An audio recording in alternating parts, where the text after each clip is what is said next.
before we get started, I just wanted to explain a little bit about this episode. So, before the world ended and lockdown happened, we recorded a double episode in our old format on the Life Aquatic and Fantastic Mr. Fox, but because of some complications, we couldn't upload it. However, now that we can access the files again, today you're hearing the spoiler-filled discussion on the Life Aquatic. But don't worry, our Fantastic Mr. Fox review is coming very soon. Also, if you haven't yet already, remember to subscribe so you're not missing any episodes, like the Fantastic Mr. Fox one. But with that said, enjoy the episode.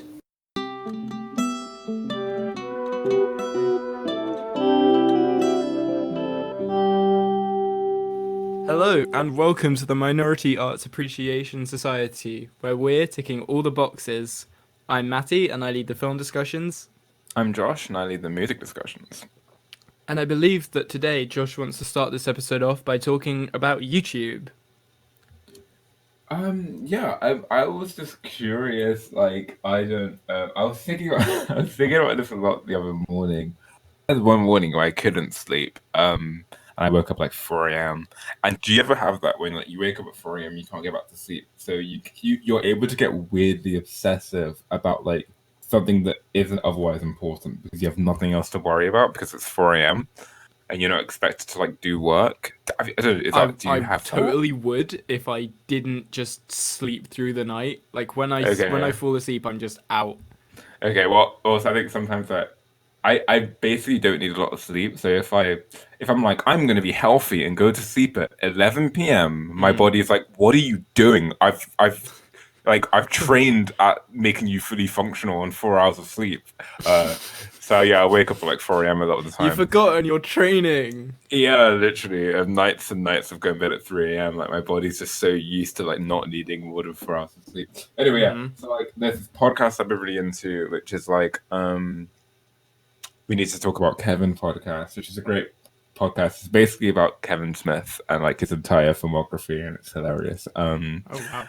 And watching him slowly degrade as a human being, it's just really good stuff. And yeah, one of the people from that podcast has a YouTube channel, so I was going through her YouTube channel, watching her videos, and it was that moment of I was discovering her Twitter account, and I think one thing that's really curious about YouTube is parasocial relationships, and there's almost a sort of infatuation when you discover a new content creator that really clicks with you and resonates. Yeah, and it feels it sounds gross, but it feels like making a new friend. And obviously, you know that they're not your friend. It's a parasocial relationship. There's just something. I can't think of anything else like that other than when you find a new music artist you really like, and you can't stop listening to their stuff, and you feel like you've discovered a new dimension of them. Yeah. And I don't know whether to be horrified by this or charmed by it. How do you experience parasocial relationships? So to talk about ContraPoints for the third time in one of our preambles, I would say that the person I feel this most strongly with is ContraPoints. She recently came out as a lesbian, and so obviously I just really look up to her. She genuinely, the stuff she says and has made me feel better about within my gender and now within my sexuality, it's hard for me to not just be oh, you've done so much for my brain, you just have, the things you have said have made me feel so much better. It's hard to not then go you're amazing and I'm so grateful for you. But then, yeah, there is that constant thing of, I don't know you. I mean, she brings it up as well. She is but she gets into parasocial relationships all the time, she says, and it's hilarious. I think that's kind of how I kind of end up dealing with it. I end up just kind of laughing at myself and the fact that I grow so attached to these people. Philosophy Tube as well. I recently, after watching some of his quite personal video essays, that he really resonated with me. There's one other. Probably the biggest one and the longest going back one is Nakey Jakey. I love Nakey Jakey. He his videos feel like home. You know, like I've been watching his shit for years. He's hilarious. Um, and his videos are so like casual, and you just feel like you're like kicking back and like. But he also talks about personal stuff, and then so yeah, it's kind of sad when you're just like, oh, but yeah, I will never know these people, and these people are so cool. Like these people are awesome. I don't know if we would like, you know, conversationally, maybe it might not.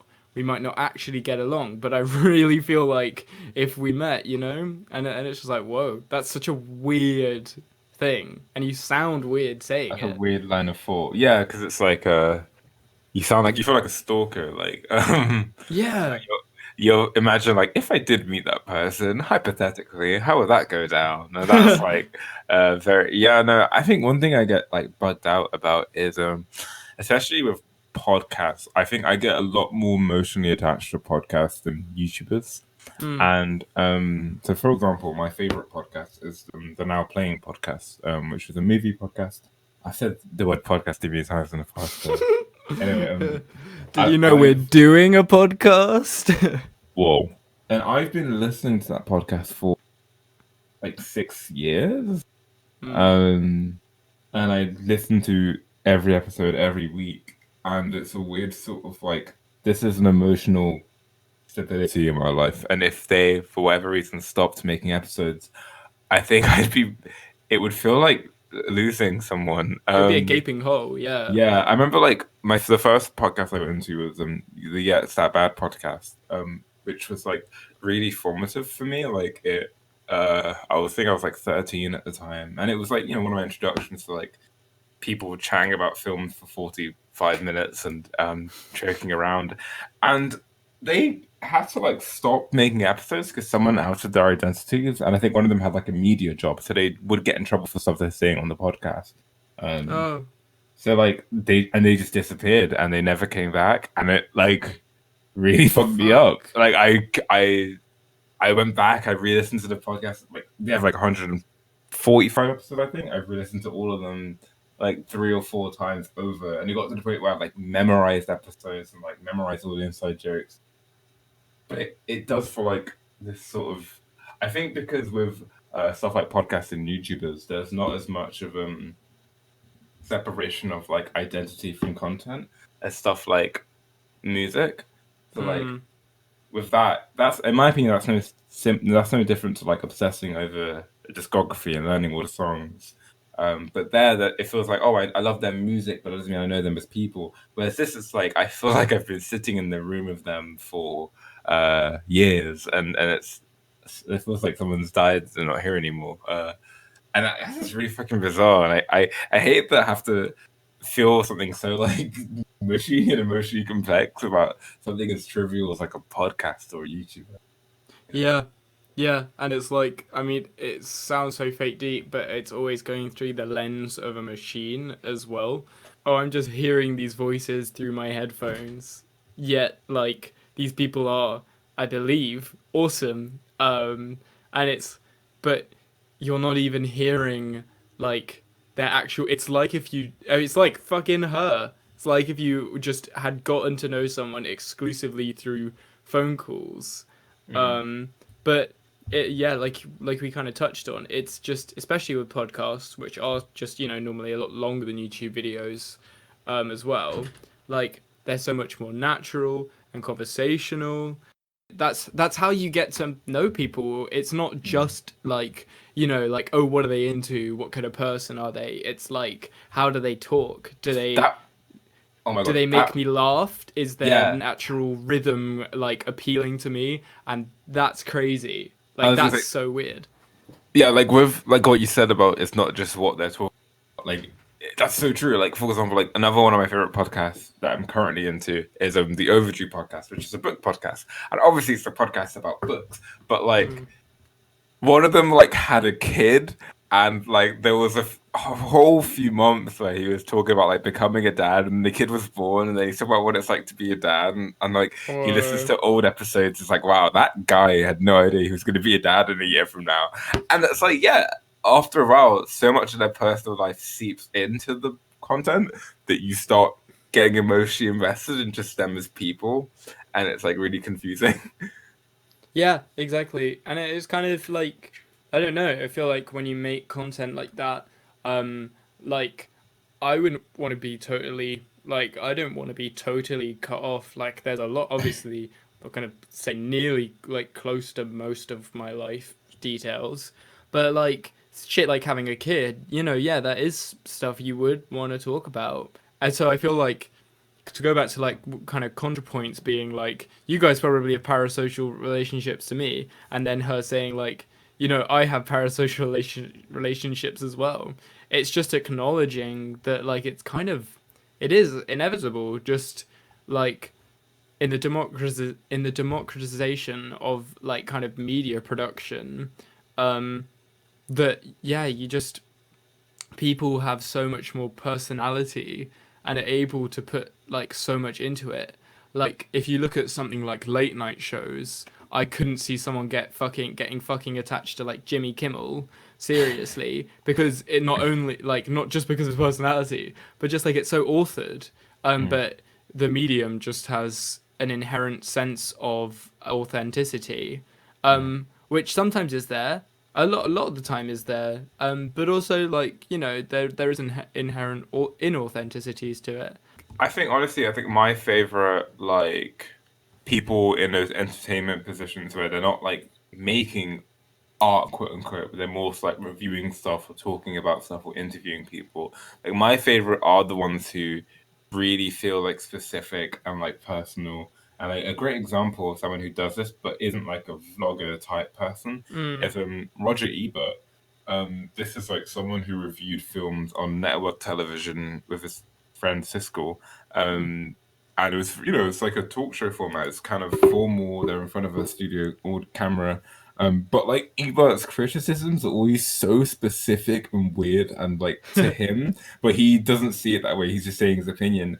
And after watching loads of reviews, you get a real sense of him as a person, his politics, what he yeah, values in like films and what films mean to him.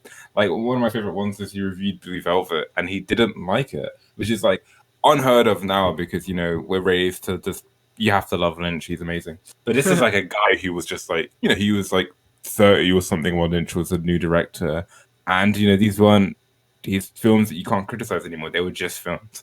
And he was like really upset about how like the female cast are treated in that film and how mm, kind of demeaning some of the directing was. And he acknowledged that like, yeah, I get that like these were good scenes, but like was it worth putting the cast through this to get that similar to like conversations we'll have about like Kubrick and how he treated the cast in The Shining, yeah, specifically Shelley Duvall. And yeah, I just love that when the personality seeps through. Like that's when you get the best content, I think. yeah. And we'll wrap up in a sec, but just like with that, he wasn't revealing intimate details about himself. It was just like the nature of like reviewing can be so personal, just because if you're talking honestly about your opinions, and why you feel that way, that's a great way to get to know someone. Like yeah, like why what they respond to, what they don't respond to, and what bothers them and what doesn't bother them. That is inherently not attractive, but like inviting. But yeah. So today the films we're going to be talking about are two Wes Anderson films. They are The Can we Life call it the Aquatic. the Noah Baumbach duology? Yeah, exactly. So yeah, these films are The Life Aquatic with Steve Zissou and The Fantastic Mr. Fox. Coincidentally, the only two films co-written by Wes Anderson and Noah Baumbach. I was not aware of this when I picked these films. Um, and I mentioned this at the end of last episode. Not yeah, the end of last episode. The reason I picked these is because the only film I had seen before watching these was the only Wes. Oh my god, the only Wes Anderson film I had seen. I'd only seen Moonrise Kingdom. The only film I've ever seen. No.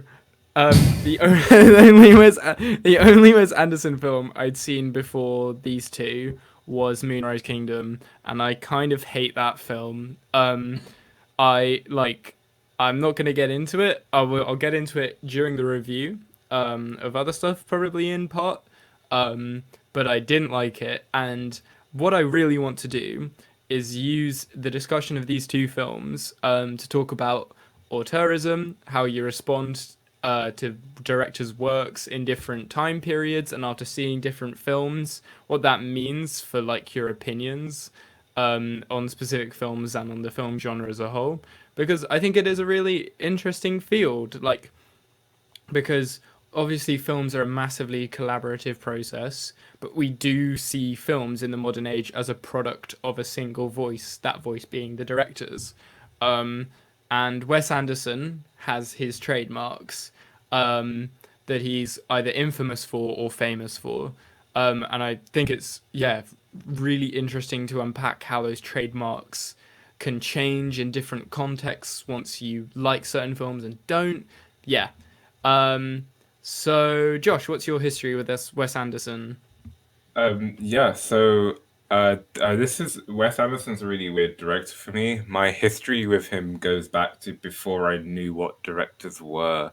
Um, Wow. when I was like 9 years old, since I was a huge Roald Dahl fan. Like I adored his books. I read like most of the kid ones. Mm. Charlie and the Chocolate Factory is like one of my favorite films and books, and I loved the Twits and Witches and James and Giant Peach. So I remember like I specifically remember seeing adverts for Fantastic Mr. Fox, and like, oh my god, new Roald Dahl film, I really want to watch it. 9 years old me, and I remember like I was on the train. Well, I don't know if you had this in your family, but it felt like parents acted like going to the cinema was a much bigger deal than it really is now that I'm older. And like it was like you couldn't ask, "Hey, can we go to the?" Or at least in my family, you couldn't just be like, "Hey, can we go to the cinema?" That's a big to do. Like that is like We gotta sort our like that's day a big out. We event. gotta, like, yeah. Yeah, because they're busy, and I get it. Now that I'm older, but yeah, back then, like Mr. Fox Back when came you out, were and a fucking idiot. my mom like hated animated films, so like she just wouldn't take me to them because she just hates cartoons. Like it's something that she's recently getting over. Like she was watching Spirited Away last night as some sort of like exposure therapy. But yeah, so I didn't get to That's see. hilarious. I didn't get to see Fantastic Mr. Fox in cinema because I was always really nervous about asking my parents for things. Yeah, so I remember like I specifically remember being like on a train and like there was some sort of like film magazine thing, and they were like had an article about the new Wes Anderson Fantastic Mr. Fox. At the time, I don't know what directors are. I just think films came out of like the ether or something. Yeah. And I remember reading about the film, and I was like, man, like I think it's a kids' film, and I really want to watch it. But something about it is like a bit edgier or a bit more I, like I had the exact sophisticated same than, perception as than like well, an Ice yeah. Age film. And so it felt like those kind of like Wallace and Gromit films where it felt like I feel like this is like a smart kids film for like smart adults or something like. But yeah, I remember like I was just obsessing over like clips from the film. Like I thought Ash was like the coolest kid ever. Like I just adored it. Like oh my god. Anyway, so yeah, I eventually got to see it when I was like 11 or 12 on like I think 11. I was 11 or 10 on like Mm. Sky movies, and I really loved it. And it's just a film I hold very dear. It's a childhood film for me, and I love it. Oh. And yeah, and then after that, I became 12, 13.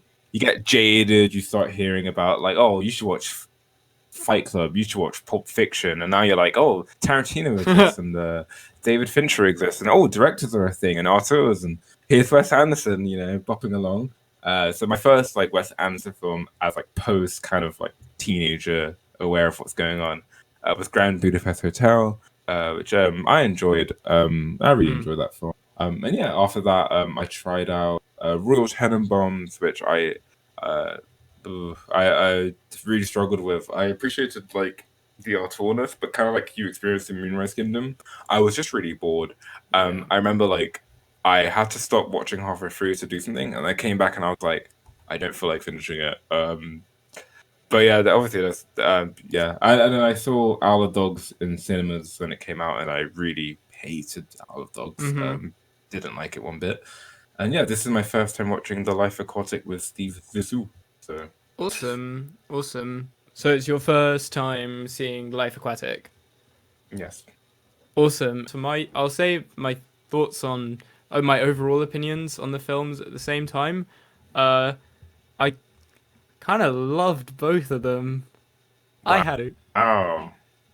I had a great time. Like, I'm not gonna lie. I was watching it and I was the entire time expressly aware, of the contrast between these films and Moonrider's Kingdom and why I enjoyed these films so much more. So I really can't wait to get into that and unpack that.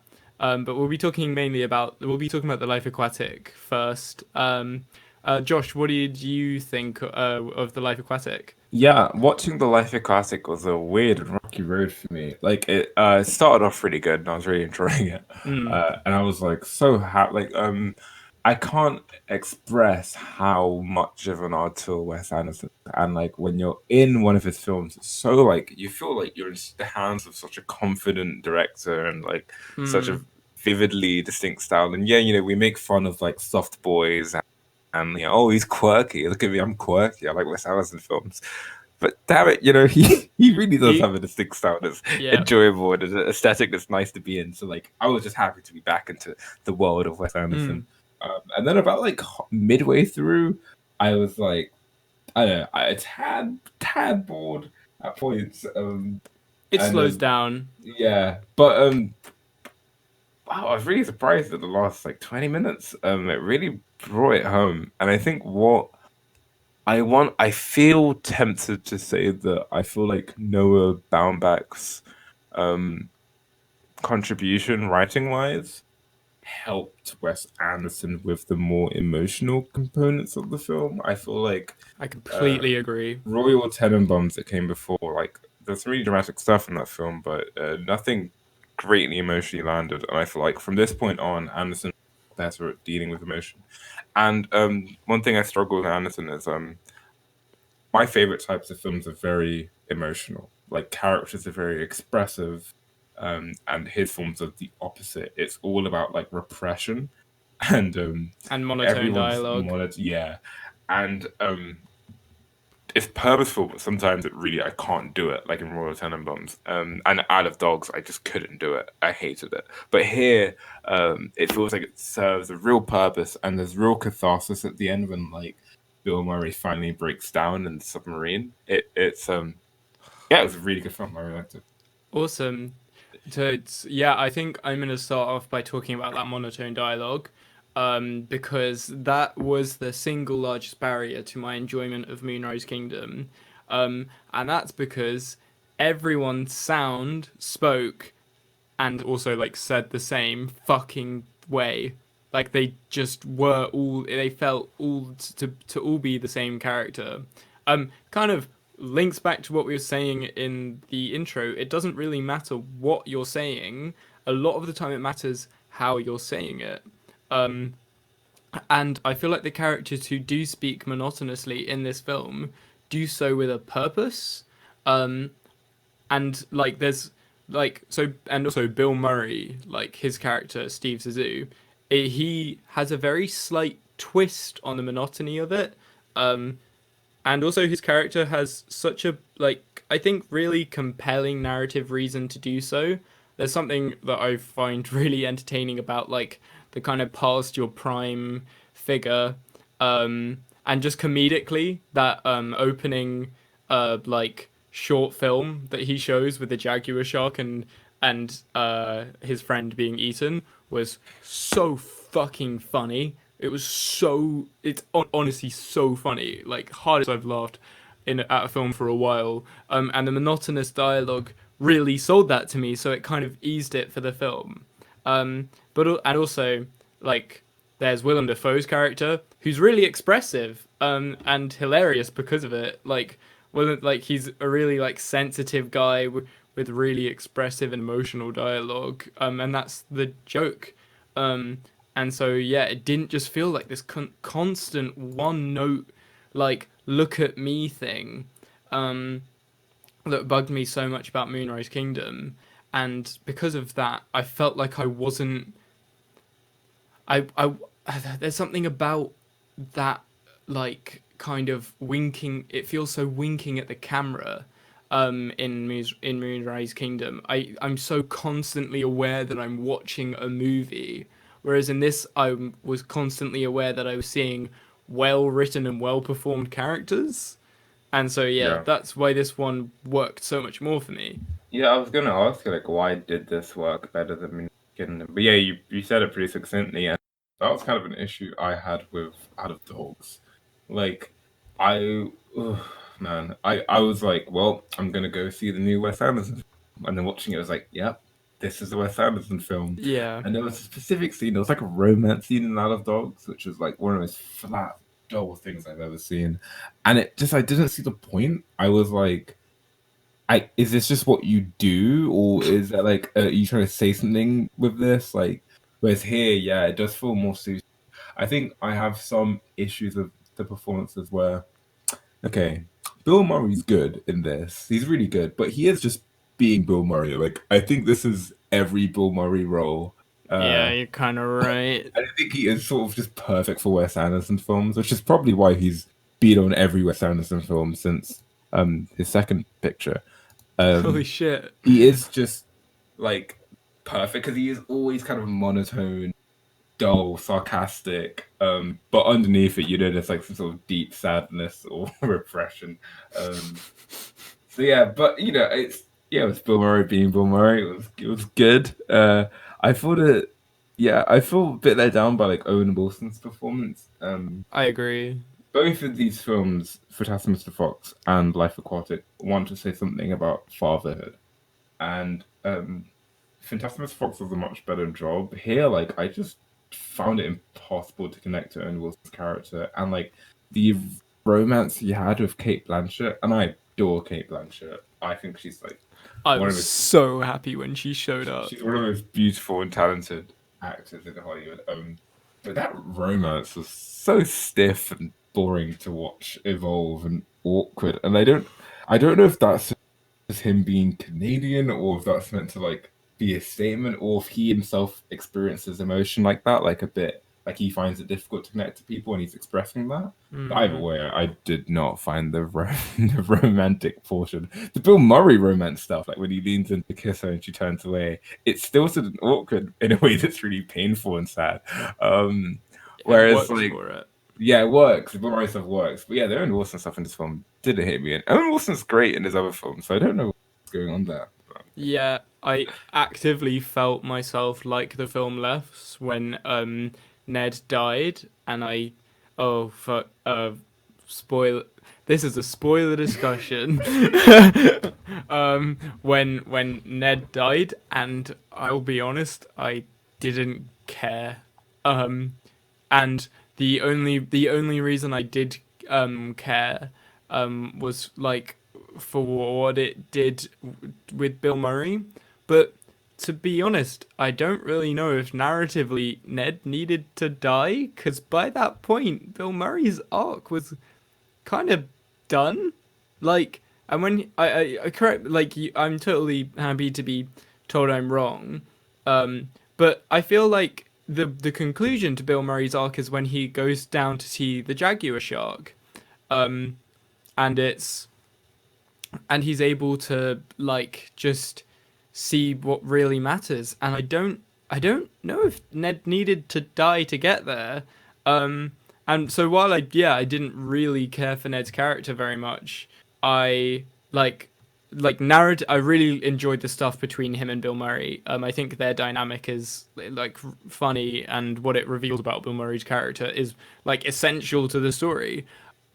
But anyway, I think another thing that I really enjoyed about this film was that you're so right, to bring up Wes Anderson's style because it is fantastic. It is like I think it's easy when you're watching his films to get like situated in it and go like because it kind of all becomes like it's kind of like when I was watching Into the Spider-Verse, where it's like it's all so beautiful. It's hard to like you kind of lose yourself in it, and you don't actually appreciate how beautiful everything is, you know? Um, but with this film, I did appreciate its restraint. Like things like the submarine set shown from the side weren't and done too much, whereas that's quite a Wes Anderson trope, like kind of showing buildings from the side and places very obviously being a set, and he does that to the point of intrusion in other films. I feel like in his non-animated films, in animated films, it is just so much less of an issue because that's inherent to animated films. But it means that there's a great moment when Ned and Steve, Bill Murray's character, begin arguing, and they go through the ship, and it's like just shown as a set, but their movement through it just perfectly escalates the tension of the argument, and it's the fact that it's a unique moment that really sells it. Like if this was a usual Wes Anderson go, then that just would be so much less impactful, I think. Yeah, it's really odd because I don't know if it's just an accident because all of his films are like this. But for some reason, in this film, it feels really thematically potent. Like, Mm, his style of shooting buildings as if, yeah, it's like a set and you're going from room to room to room. It feels very artificial and like picturesque. Makes perfect sense in that Bill Murray uh, is constantly thinking about himself as a celebrity and as like a director and as like a star. And mm, um, part of the tension of Owen Wilson's character is Owen Wilson feels that he's contriving the father-son relationship for the TV show. It doesn't feel genuine, and the real part of Bill Murray's arc is like forming genuine connections with people rather than yeah, just contriving stuff for the show. So shooting things like a set really gets you in Bill Murray's mindset, right, and how artificial everything is. But then again, all of his films are like this. So I don't know if this. I yeah. don't know. I don't know if he wrote a script around his style that thematically brought it out, or if all of his films are commenting on entertainment. But yeah, anyway, something very serendipitous happened here, and it all thematically fits really well. Yeah, no, I think that's such an interesting point and kind of leads us really nicely into talking about him as an auteur, because it is such a perfect visual device for this story, but is that just Wes Anderson being Wes Anderson? And that was kind of my problem with Moonrise Kingdom, because my skepticism for Wes Anderson came as a result of watching that film, in that people went, Moonrise Kingdom is the Wes Anderson film. And I watched that film and I went, man, if that is the Wes Anderson film, I don't like Wes Anderson because like his tropes just break my immersion so much, and in films where that's not the point. Like I don't think the point of Moonrise Kingdom is to not care about this story about two young like flames running away together. But it does work so well here, and I think you can just take this film on a like case by case basis and just go, like this did work. And this is I haven't seen his earlier films. And this is I think this is the earliest Wes Anderson film I've seen now. But maybe this is where that style properly came about, because it isn't so intrusive in this one. It feels like it's still developing. Royal Tenenbaums looks like this, Okay, fair, fair. uh, but um, but this film, but maybe you're right in a sense. Maybe this film is like commenting on his style. Like, for example, there's a scene where they're captured by pirates and everything looks weirdly grey. Mm, And then when the minute that Bill Murray takes control and becomes like this action star, the color comes right back in. It looks like a normal Wes Anderson film again. yeah. So this film does feel like it's actively commenting on his style and using the style in a subversive ways to say things about the characters. So in a way, yeah, it Yeah. does what you're saying, I think. No, I think that just proves it, really. That's also a really funny, great sequence. But I do think Wes Anderson and race is a conversation that, like, Oh yeah. Okay, yeah, this is something I should be wanted to had. say. I was watching both this and Fantastic Mr. Fox. Well, race is less of an issue in Fantastic Mr. because they're all animals. Hmm. But I was thinking about like how women are dealt with and how minorities are dealt with in Wes Anderson films. Yeah. And I said on one hand, I don't think it's like the, twee white Canadian man's job to make the feminist film or the minority race movie. Hmm. However, on the other hand, I don't think they're handled super well. And it's really frustrating watching because it's like, I love clowning Wes Anderson and I love being upset that he exists, but I'm watching the film and I'm like, fuck you, this is really good. I hate this. Why is Yeah. this so good?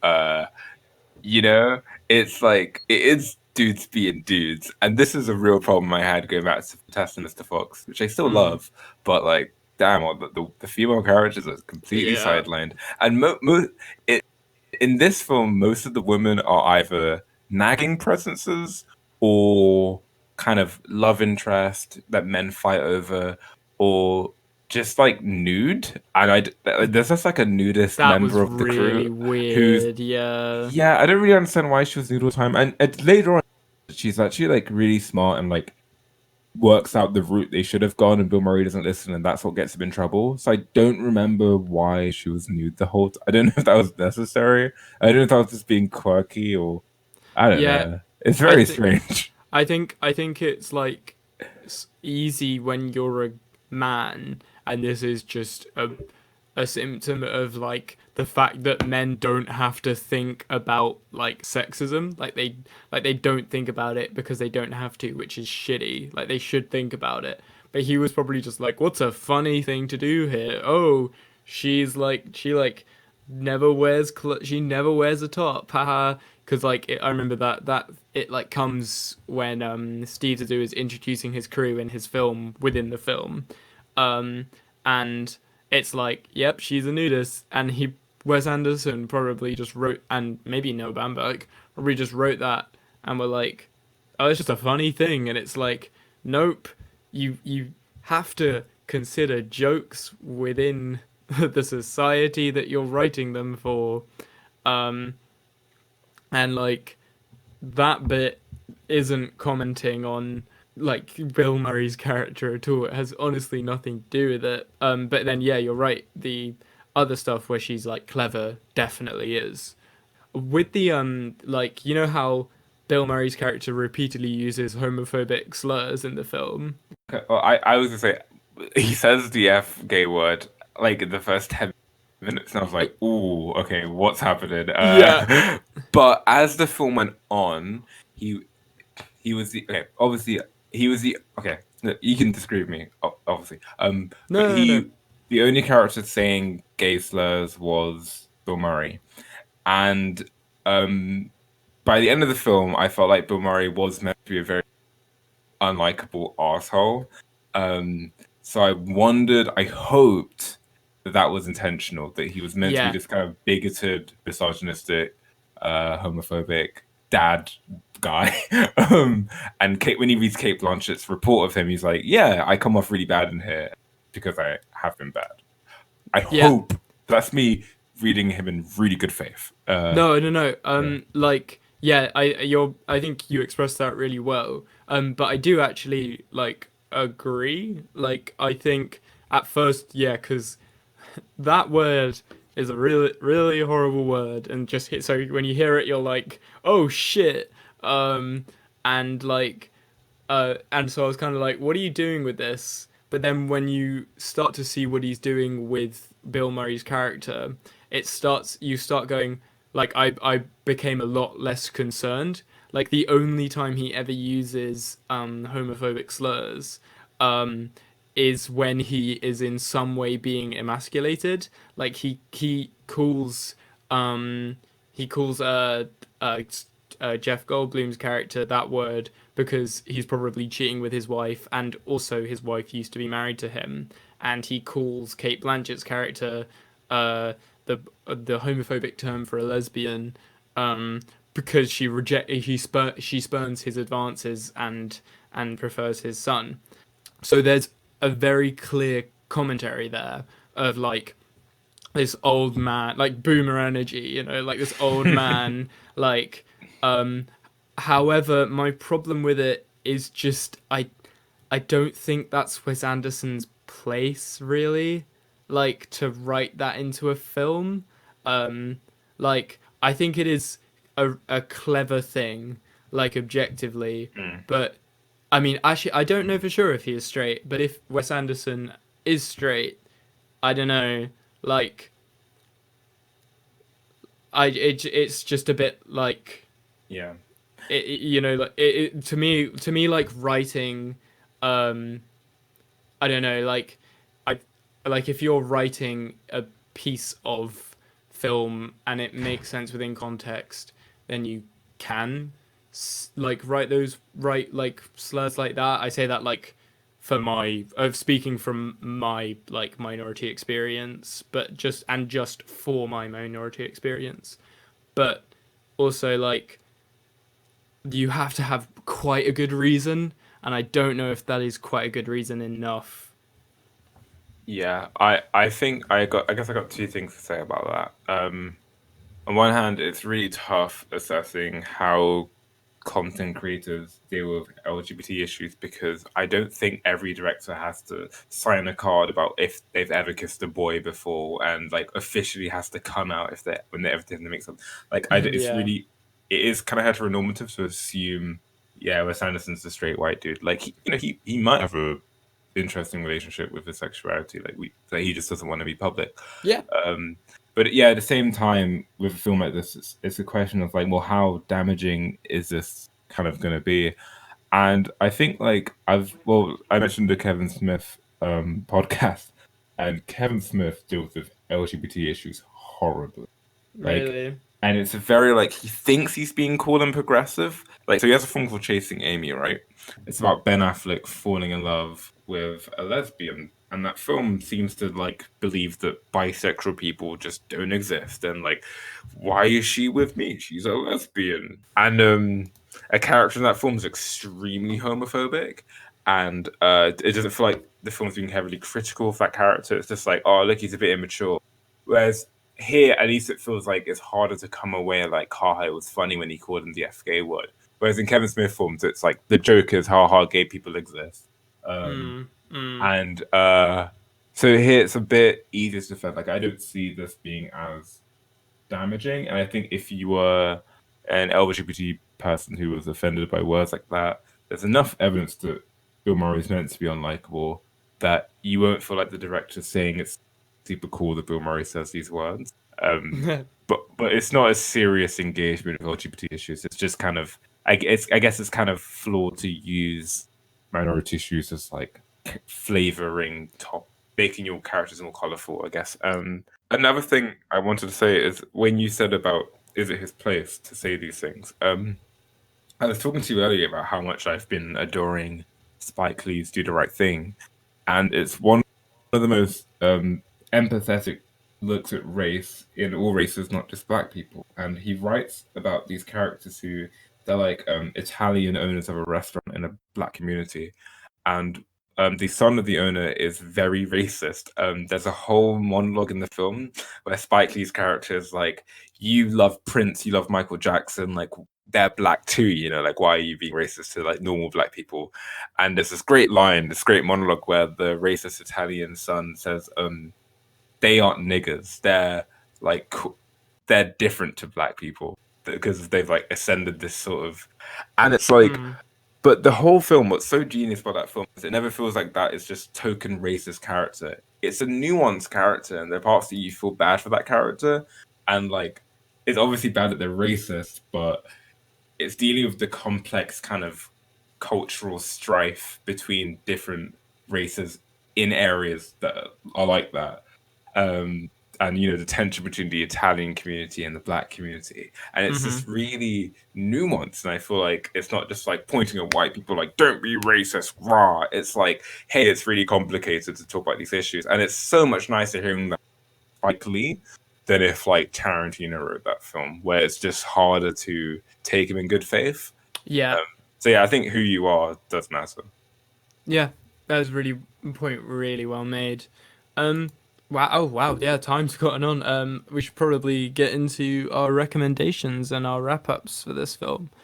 I haven't talked much about like the narrative of this film as a whole, very much. So, yeah, I think this is just a really well told, simple story about a flawed man who becomes a better person. Um, and I think telling those simple stories is absolutely fine.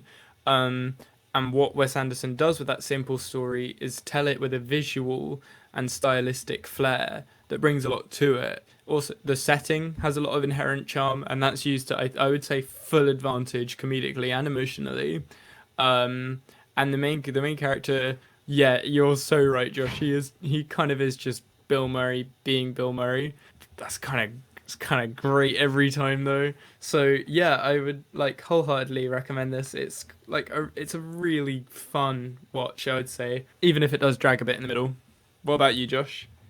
Yeah, I think I'm right there with you. I really enjoy and obviously, like, yeah, we didn't talk loads about the plot, but I don't think we're super plot oriented when we talk about films anyway. And I think Mm, emotionally we've covered what's important, and yeah, thematically, this is probably the best example of Wes Anderson doing quite a focused character study of that Bill Murray character, whereas most of the films are kind of ensemble pieces, and this is an ensemble, but it very much feels like we're very focused on that Bill Murray character. And yeah, like I said, the emotional arc he goes through, and when he gets to that point where he starts tearing up in the submarine and apologizes to everyone, it's so. I was really shocked. I was like, "Damn, is Wes Anderson actually gonna like make me feel an emotion?" Yeah, it was pretty exciting for me, and yeah, and it's such a gorgeous, gorgeous, gorgeous film to look at. Like there's so many shots where like the camera just moves so smoothly. mm. It's like I don't even know how he did that. Like in the shootout scenes where it goes from room to room, and there's so much chaos, but everything just looks so controlled. He's such a confident, commanding director. And as the credits roll and you kind of have all the cast running through, I Oh, that's realized so I had such a lovely. good time with this. And like this is he's really, you know, he's got a great eye for like cinematic artsiness where it does feel very theatrical, and like I would love to be watching this in a theater with people. When it ends, it feels like a Broadway show ending, and the whole cast does a roll call and runs in front. And Yeah. I love the scope and epicness of that. Obviously, there are some issues with Wes Anderson as a director. I don't think he handles the characters well at all. Um, and so it's up to you if you can get past that, I guess. But overall, I think yeah, this is quite a good film, and definitely one of my favorites from him so far. And it's a gorgeous, gorgeous film to look at. Lovely world to be in. So yeah, I decent recommend. Also, the moment where Klaus is like, "Why didn't you pick me?" And then he's like, "I did pick you. I picked you as the leader for Team B." Is I love that bit Klaus so has like the much. most, other than Bill Murray, Klaus is the most satisfying arc in this film. Where like Yeah. he feels like Bill Murray is his father, and like he's threatened by Owen Wilson's character, and then at the end he like earns Bill Murray's approval. Like Yeah. it's so satisfying. It's Oh, really funny as well. The line where he's like, "I always thought of you two as my fathers." Like that was I hope no one makes fun of me for expressing that. And, yeah, it's beautiful. I love it. and then he's like, and Boomer's like, they probably will. Can I say that we've covered three Willem Dafoe films in the space of two movie episodes? Oh fuck yeah. That's so we are the Willem Dafoe Appreciation Society.